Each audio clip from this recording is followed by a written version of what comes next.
Good afternoon and welcome to What's Up Kansas City. Today we're in the Vine Street Films promoting and celebrating the legacy of Charles Hazley. He was born 2/10/42 and he expired 8/13/13. And my opening statement is, have something good to say. And Psalms 37:23, the steps of a good man are ordered by the Lord, and he delighted in his ways. The real word, our focus word for these interviews will be passion. Passion's real meaning is being willing to suffer for what you love. And compassion is to suffer with another. And I think that kind of describes the legacy of Charles Hazley. And today we are very honored to have his eldest son, Trey Hazley. Good afternoon, Trey. Good afternoon. How you doing today? I am doing okay. As well as to be expected? Yes, sir. And you gonna hold it down for your family, right? Yes, sir. The way I was taught. Okay, then I understand. And you look like your daddy too. And you look like your mom as well. But our word is passion. Why don't you describe us, our audience, about passion as it relates to your father? That's real simple. His passion was his family. My father became a father, he would like to say, at the age of 14. His father, Charles Hazley Sr., passed away in his early 50s, and my father, being the oldest son of 10 children, also being the second eldest, assumed a leadership role in his family, which came to him naturally. Having that many brothers and sisters, and in that day and age, someone had to take control, and they were a big, loving, passionate family, and he was able to help guide them along and to retain their father's legacy, and they became a very close-knit family, which they are still to this day. And a productive family. And a productive family, yes. They all flourished. Okay. Okay, why don't you tell us about one of your dad's passion? I know your dad used to tell me he would wake up in the morning and people sleeping on the couch, on the floor, Yeah, and they just be everywhere. But what about the jazz, the food, the love? well, you know, it all, again, comes back down to family. Like you said, there was not a Saturday or a Sunday morning where we didn't awake to jazz music and lots of company. The doors were open all weekend, and family and friends would flow in, and the music, the barbecue. My father loved to barbecue and smoke meats, and he passed a lot of that legacy on down to his son. So we all loved to cook, but it was just his open heart and his open doors, and everyone loved to come by and spend time there. So it's something that he has passed on to me, and I'm sure to my brothers. We are very passionate about our family, and we learned that from our father. What give me a couple of great memories of passion and love that you had with your dad? Over the last couple of years, when in his declining health, I had to spend a lot of time with him, going back and forth to hospitals and doctor's appointments and all those things. And we spent a great deal of time together, having breakfast and just really breaking down some of the barriers that a father and son can have, you know, just the age differences and those things, and imparting some of his wisdom onto me. He became one of my closest friends just in those last couple of years. What would you like to tell our listening audience, a parting word about your dad, and what do you see in the future for yourself? It's so much, but I love my father, and I loved everything about him. He loved his community, and he loved his city, and I hope to somehow follow in his footsteps and bring the passion that he brought to this city and to our family, and carry his legacy on. You know what? That's a good way to close it out. And you are our very first interview of the several interviews that are coming up. And I think that you set the foundation for a great presentation of the legacy of Charles Hazley. Trey, God bless you, and the very best to you and to your family as well. Thank you. All right. Hello, Bobby. How you doing today? Doing fine, Jim. How you doing? Fine. Yeah, we're here to celebrate the legacy of Charles Hazley, and I understand that, and I know for a fact from experience that you served with Charles in the second district, and Charles was our third district rep. And we're kind of using the word of passions. Tell us about Charles and your passion that you had with him, the relationship. Well, Charles was an extremely bright, intelligent person. His passion was to get the truth, and he did things and wouldn't yield to things that he felt were not the truth. He was very unyielding, very compassionate about his efforts, and it was basically to promote minority interest in the city, both in terms of opportunities as well as business opportunities and positions available. It comes to mind that there was some saying that if you do things, you get enemies, and the more things you do, the more enemies you get. Kansas City. Yeah, Charles worked very hard, done a lot of things, 18th and Vine, Renaissance housing, just everything that I see in the black community has his handprints on there. And he also did things at large. I mean, when we look at the Vista Hotel, which is now the Marriott downtown, and a number of the Quality Hill and other programs. Brush Creek. Charles was instrumental in doing that.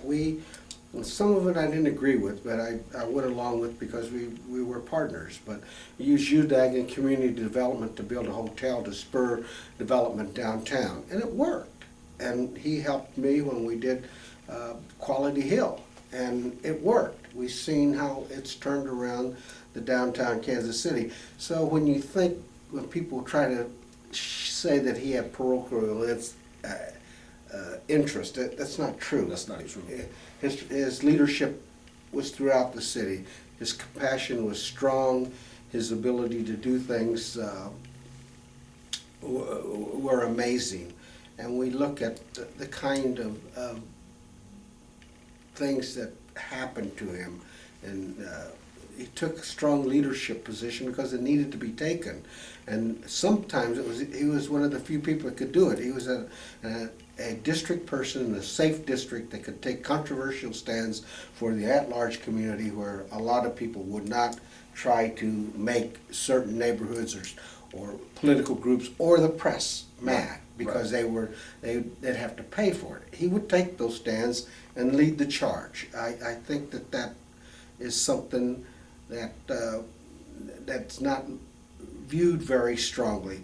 The press took him on like almost any minority leadership in our community, that if you get too strong, they just start attacking you. And we see with Cleaver right now and some car wash, they keep dwelling on the bad points of our leaders, and they don't follow-up report every time there's an article about developer Crow Brothers or somebody else that took pension funds and investors down. They focus on our people, trying to make it look like that they're flawed, when we're just as human as anybody else. Right. So I think that if Charles was a majority person instead of a minority person, they would have buildings and parks and avenues named after him. And because he was strong in his stand. You know what? A lot of folks forget that the term project for Kansas City was Barter Hall, and you and Charles allowed the minority contractors and the Hispanic contractors to have some leadership on it, and there has not been another project that's had that type of participation on it in the history of Kansas City other than that project. When you look at Kansas City and you see south of Kansas City, 40% minority, we collect tax dollars colorblind, but we don't spend them that way. We need to make sure that those opportunities are available in terms of jobs and business opportunities and construction opportunities. They should be available. That was Charles's main thrust, was make sure this is a level playing field. Well, you know what, Bobby? We are very glad that you took time out of your busy schedule. You tell your beautiful wife, who has been very active in our community over the years, and we appreciate your leadership. And we know, because we know that in politics you need a good partner on the other side of the aisle, and you and Charles did some amazing things. And I want to say to you, thank you, and God bless you, man. And you move with safety and love and peace in your heart. Don't forget Charles. He was a very good man. Well, he was my very good friend. I miss him a lot. Okay, then, well, Bobby, thank you very much, and you take care, okay? Okay. Hey, good afternoon, Kiki. How you doing today? Good afternoon. I'm glad to be Matter of here fact, today. this is Senator Kiki Curls. Yes, it is. And this is your one. first term? It is my first full term. First full term? Right. As senator? Right. You know, I had an unexpired term that I filled when Senator Yvonne Wilson retired. Right. So now I'm in my first full term of, office. Okay, very good. And today we're here to talk about the legacy of Charles Hazley, and I know that you had a very close relationship with him. Right. And actually you're neighbors. Right. And the word that we're using to describe Charles is passion. So give us a little spiel about Charles and your relationship. We did. We had a very close relationship. I will say that, their family and our family have been one for years, where we spent a lot of holidays together, and, when we went off for school and, sent money.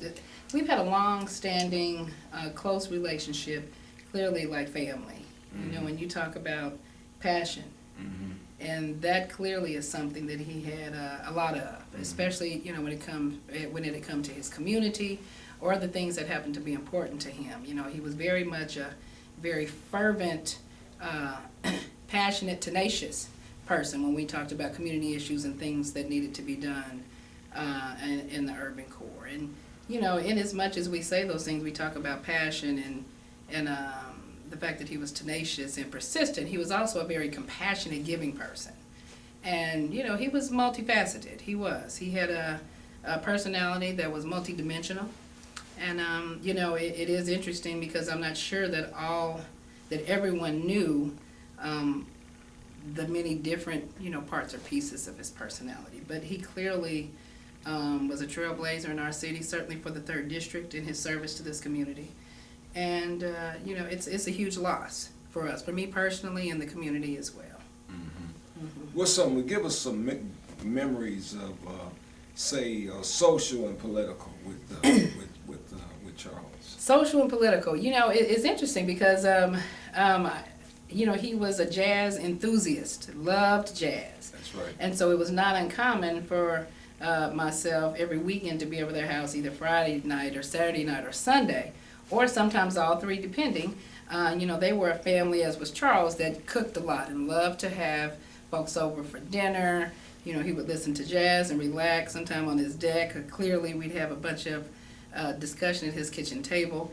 And even when I, would be away at school, be away in Jefferson City for work, he and his wife, Dean, of course, my kids were able to eat over to their home when I was away. And so we kind of had, it was a partnership. It was, and it was, we had a village. We did. And so, it's a great loss. It's a great, there's a void. Right. Clearly. Right. Well, and I think it's Proverbs 4:23. It talks about keep all diligence in thy heart, because that's where all the issues of life lie. So right. When you say village and you say partnership, that's stuff that's in your heart. Oh, absolutely. Yeah. Absolutely. Yeah, stuff that's in your heart that lingers on, that actually never leaves. Right. You're absolutely right. It never leaves. Give me a good political tip that Charles gave you. Because, he's full of them, principles. Yeah, he really was. Pretty clever guy. Yeah, he was, very much so. You know what, and I could say the things that I think everyone knows. Charles is one that kept the community first. So clearly we had many conversations about, no, the community is depending on us, to make the right decisions, not for us, but for the rest of the folks out there. And they're depending on us, to show some leadership and lead them in the right direction.